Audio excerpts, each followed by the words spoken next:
Welcome to our channel. Today we how to disable Logstash pipeline monitoring in Elastic, detailed guide step by step clearly.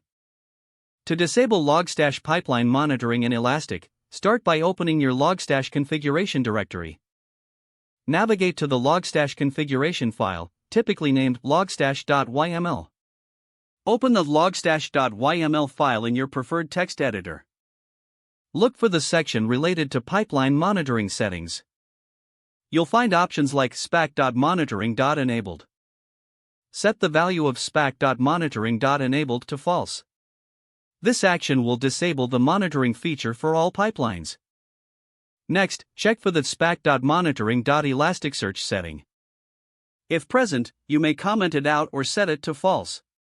Once you've made these changes, save the logstash.yml file. Next, restart the Logstash service to apply the changes. This can usually be done with a command like sudo systemcll restart Logstash. After restarting, confirm the changes have taken effect. You can do this by checking your Logstash logs for any monitoring-related messages. If everything is configured correctly, you shouldn't see any pipeline monitoring data in Elastic. This is how to effectively disable Logstash pipeline monitoring in Elastic. If the page does not load, refresh the browser or try again in a private or incognito window. Make sure you are using the correct email address, then retype it carefully to avoid small typos. If your password is not accepted, use the reset option. Check your spam folder for verification or security emails, then complete any requested confirmation steps. Enable two-factor authentication if available to improve account security and reduce unauthorized access risk. After signing in, review your profile details so your contact information and settings are accurate and current.